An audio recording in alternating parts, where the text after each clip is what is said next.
यही करना चाहिए, हमें घर पर बैठ जाना चाहिए और कल के प्रोटेस्ट में तो बिल्कुल नहीं आना चाहिए। नमस्कार दोस्तों, अभी मैं हूँ सफदरजंग हॉस्पिटल के बाहर और मेरे पीछे आप देख सकते हैं ये वही इमरजेंसी बिल्डिंग है जहाँ पर अभी सोनम वांगचुक जी को रखा हुआ है। इन्हें कल सुबह जंतर मंतर से जबरन उठा लिया गया था, दैट्स कॉल्ड इलीगल डिटेंशन। आज सुबह ही उनकी वाइफ गीतांजलि जी के द्वारा सोनम जी ने एक लेटर, हैंड रिटन लेटर लिखकर भेजा जिसमें उन्होंने कहा है कि अगर हमारा देश आज नहीं जागा, हमारे देश की जो शक्ति है, युवा शक्ति, वो अगर आज नहीं जागी तो पता नहीं इस देश का क्या होगा। देखिए, अभी तक 20 से ज़्यादा छात्र छात्राओं की जाने गई हैं। सिर्फ सोनम वांगचुक जी की नहीं, उनके अलावा और भी कई सारे स्टूडेंट्स हैं जो इंडेफिनिट हंगर स्ट्राइक पर जंतर मंतर में दिन रात बैठे हैं अपनी जान को जोखिम में डालकर। लेकिन हम चुप हैं, हम अपने घरों के पीछे बैठे रहेंगे क्योंकि हमारे लिए बहुत आसान है सोशल मीडिया पे पोस्ट करना कि जेन जी की पावर बहुत ज़्यादा है। कहीं भी कोई प्रोटेस्ट होता है तो हम उसकी बहुत ज़्यादा सराहना करते हैं, हम कहते हैं देखिए यूथ पावर, जेन जी पावर। लेकिन आज हम अपने घरों से बाहर नहीं निकलना चाहते जबकि बात हमारे फ्यूचर की हो रही है। तो मुझे तो लगता है आप लोगों को यही करना चाहिए, हमें घर पर बैठ जाना चाहिए और कल के प्रोटेस्ट में तो बिल्कुल नहीं आना चाहिए।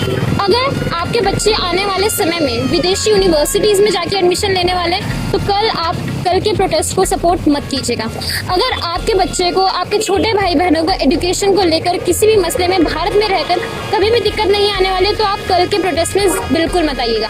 लेकिन अगर आपको लगता है कि 20 लोगों ने जिन्होंने सुसाइड किया था उनमें से कहीं हम जैसे ही वो लोग थे, हम ही वो स्टूडेंट्स थे जो नीट और इन तरह के एग्जाम्स में अपनी पूरी ज़िंदगी लगा देते हैं और फिर जब हमारे साथ गलत होता है तो फिर हम जान देने पे मजबूर हो जाते हैं, तो आप प्लीज़ कल के प्रोटेस्ट में आइए। जंतर मंतर में अभी हज़ारों स्टूडेंट्स वेट कर रहे हैं। आप कुछ देर के लिए अपने व्यक्तिगत और राजनीतिक स्वार्थ को प्लीज़ दरकिनार रखें और हो सकता है कि शायद ये एक अंतिम चरण हो, हमारे लिए एक अंतिम मौका हो जब हम कुछ कर सकते हैं, जब हम इस चीज़ को बदल सकते हैं। एक छोटा सा वाक़या आपको बताना चाहूँगी।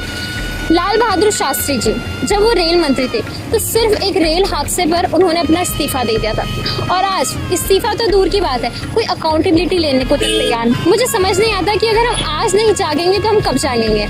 हमें GD अग्रवाल जी के 111 दिन के आमरण अनशन के बाद जो उनकी मौत हो जाती है हमें उससे फ़र्क नहीं पड़ता है, हमें लगता है कि तो नॉर्मल है। और एक दिन ऐसा आएगा जब आपके और हमारे बच्चे इस पोजीशन पर आकर हमसे सवाल करेंगे कि आपके पास मौका था, आपके पास वो समय था तो आपने वो लड़ाई क्यों नहीं चुनी, तब हम उनकी नज़रों से नज़र मिलाने के भी समर्थ नहीं हो। तो आपसे हाथ जोड़कर मेरी गुजारिश है कि कृपया करके आप कल जंतर मंतर आएँ और इस प्रोटेस्ट में हमारा साथ दें।